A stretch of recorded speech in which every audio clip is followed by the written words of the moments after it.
Present perfect tense की पहचान है जिन वाक्यों के अंत में चुका है, जिन वाक्यों के अंत में चुका है, चुकी है, चुके हैं, चुका हूं, लिया है, दिया है आदि शब्द आए तो वह वाक्य प्रेजेंट परफेक्ट टेंस है। जैसे जैसे वह किताब पढ़ चुका है तो वह किताब पढ़ चुका है, इस वाक्य के अंत में क्या है? चुका है शब्द। क्या है? चुका है शब्द है। तो यह पहचानी कि यह वाक्य प्रेजेंट परफेक्ट टेंस का अफर्मेटिव सेंटेंस है। या वह खाना बना चुकी है तो इस वाक्य के अंत में क्या? चुकी है। इस वाक्य के अंत में चुकी है शब्द है तो यह पहचान है कि यह वाक्य प्रेजेंट परफेक्ट टेंस है। जैसे वे जा चुके हैं तो वे जा चुके हैं, इस वाक्य के अंत में चुके हैं शब्द है तो यह भी पहचान कि यह वाक्य प्रेजेंट परफेक्ट टेंस है। तो वाक्य को पहचानना बहुत ही जरूरी है। अगर आप वाक्य को पहचान जाते हैं तो आप आसानी से सेंटेंस को ट्रांसलेशन कर सकते हैं। तो अब हम सीखेंगे प्रेजेंट परफेक्ट टेंस का रूल्स क्या है। प्रेजेंट परफेक्ट टेंस रूल्स, तो प्रेजेंट परफेक्ट टेंस रूल्स है। सबसे पहले इसमें हमें क्या लिखना है? सबसे पहले हमें लिखना है सब्जेक्ट। तो प्रेजेंट परफेक्ट टेंस में सबसे पहले सब्जेक्ट लिखना और सब्जेक्ट के बाद हमें हेल्पिंग वर्ब लिखना। क्या लिखना है? Helping verb. तो सब्जेक्ट के बाद दूसरे नंबर पर हमें हेल्पिंग वर्ब का प्रयोग करना है। तो इसमें दो हेल्पिंग वर्ब होती है, एक हैज, एक हैव। तो सब्जेक्ट के हिसाब से हमें हैज का प्रयोग करना है और हैव का प्रयोग करना है। और हेल्पिंग वर्ब के बाद हमें इसमें वर्ब की थर्ड फॉर्म का प्रयोग करना है। इसमें वर्ब की थर्ड फॉर्म का प्रयोग करना है और उसके बाद ऑब्जेक्ट हेल्पिंग्स वर्ब, तो हैज का प्रयोग। तो हैज का प्रयोग हमें तब करना है जब सब्जेक्ट सिंगुलर हो। हैज का प्रयोग हमें तब करना है जब सब्जेक्ट सिंगुलर हो। जैसे कि सब्जेक्ट अगर ही हो, सी हो, ही सी हो, इट हो, वह कोई नाम हो, वह कोई नाम हो, तब हमें हैज का प्रयोग करना है। और हैव का प्रयोग अगर सब्जेक्ट आई हो, अगर सब्जेक्ट आई हो, वी हो, अगर सब्जेक्ट आई हो, वी हो, यू हो, दे हो अथवा प्लूरल सब्जेक्ट हो तब हमें हैव का प्रयोग करना है। तो हैज का प्रयोग ही, सी, इट, वह नेम के साथ करना है। हैव का प्रयोग आई, वी, यू, दे अथवा प्लूरल सब्जेक्ट के साथ करना है। तो अगर आप इसे लिखना चाहते हैं तो आप लिख भी सकते हैं। तो हमें इसी रूल से ट्रांसलेशन करना है। जैसे रोहित रन बना चुका है, तो रोहित रन बना चुका है, सबसे पहले हम पहचानेंगे कि यह कौन सा टेंस है। तो इस वाक्य के अंत में चुका है शब्द है। क्या है?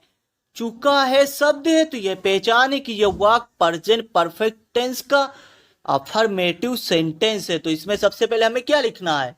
तो रूल्स क्या है? रूल्स है सब्जेक्ट सबसे पहले लिखना है। सब्जेक्ट क्या है? रोहित। तो यहां पर हम सबसे पहले रोहित लिखेंगे, ROHIT, रोहित। अब रोहित क्या है? सिंगुलर है, यानी रोहित नाम है। तो नाम के साथ हमें किस हेल्पिंग वर्ब का प्रयोग करना है? तो नेम के साथ हमें हैज का प्रयोग करना है। तो यहां पर हम रोहित के बाद हमें हैज हेल्पिंग वर्ब लिखना है। तो दूसरे नंबर पर हमें हेल्पिंग वर्ब लिखना है। तो यहां पर हैज लिखेंगे और हैज के बाद हमें क्या लिखना है? वर्ब की थर्ड फॉर्म। तो हेल्पिंग वर्ब के बाद वर्ब की थर्ड फॉर्म लिखना है। तो वर्ब क्या है? तो वर्ब क्या है? वर्ब है रन बनाना। तो रन बनाना वर्ब है। मेक मीन्स बनाना, हम वर्ब की थर्ड फॉर्म लिखेंगे। तो मेक की थर्ड फॉर्म यहां पर हम मेड लिखेंगे। तो मेक की थर्ड फॉर्म क्या होती है? मेड। तो यहां पर हम लिखेंगे रोहित हैज मेड। अब मेड के बाद हम क्या लिखेंगे? मेड के बाद ऑब्जेक्ट लिखेंगे। तो ऑब्जेक्ट क्या है? रन। ये क्या है? रन ऑब्जेक्ट है। रन ऑब्जेक्ट है तो यहां पर हम रन लिख देंगे, RAN, रन। तो रोहित रन बना चुका है, रोहित हैज मेड रन। जैसे वह खाना खा चुकी है, तो वह खाना खा चुकी है, ये कौन सा टेंस है? ये प्रेजेंट परफेक्ट टेंस है, क्योंकि इस वाक्य के अंत में चुकी है शब्द है, तो यह पहचान है कि यह वाक्य प्रेजेंट परफेक्ट टेंस है। तो सबसे पहले हम क्या लिखेंगे? वाक्य क्या है? वह खाना खा चुकी है, तो वह सब्जेक्ट है, तो यहां पर लड़की है, तो यहां पर वह के लिए हम सी लिखेंगे। सी क्या है? सी है सब्जेक्ट, सी है सब्जेक्ट। अब सब्जेक्ट के बाद हमें हेल्पिंग वर्ब का प्रयोग करना है, तो सी के साथ हमें हेल्पिंग वर्ब हैज का प्रयोग करना है।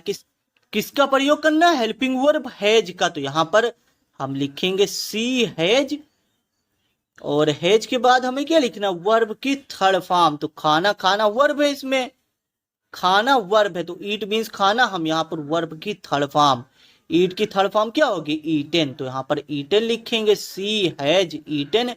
अब ईटन के बाद हम क्या लिखेंगे? ऑब्जेक्ट। तो ऑब्जेक्ट क्या है? खाना। तो फूड मीन्स खाना, यहाँ पर हम फूड लिखेंगे, FOOD फूड। वह खाना खा चुकी है, सी हैज ईटन फूड। जैसे तुम सो चुके हो, तो तुम सो चुके हो, इस वाक्य के अंत में क्या? चुके हो शब्द है, तो यह पहचान है कि यह वाक्य प्रेजेंट परफेक्ट टेंस है। तो वाक्य को पहचानना ही टेंस सीखना है। तो सबसे पहले हम क्या लिखेंगे? सब्जेक्ट। अगर आप वाक्य को पहचान गए हैं तो इसमें करना क्या है? सबसे पहले लिखना सब्जेक्ट। सब्जेक्ट क्या है? तुम। तो यहां पर तुम की इंग्लिश लिखेंगे, तुम की इंग्लिश क्या होगी? यू। अब यू क्या है? सब्जेक्ट। तो यू सब्जेक्ट है। अब यू के साथ हमें किस हेल्पिंग वर्ब का प्रयोग करना है? तो यहां पर आप देख सकते हैं यू के साथ हमें हैव का प्रयोग करना है, तो यहां पर हम दूसरे नंबर पर हेल्पिंग वर्ब हैव लिखेंगे। तो यू हैव, और हैव के बाद हम क्या लिखेंगे? हैव के बाद वर्ब की थर्ड फॉर्म। तो वर्ब क्या? सोना। तो सोना वर्ब है। स्लीप मीन्स क्या होता है? सोना। तो स्लीप, स्लीप मीन्स सोना। तो यहां पर हम स्लीप की थर्ड फॉर्म लिखेंगे, तो यहां पर स्लीप की थर्ड फॉर्म क्या होगी? सिलेप्ट। तो यहां पर सिलेप्ट लिखेंगे। तो तुम सो चुके हो, यू हैव स्लेप्ट।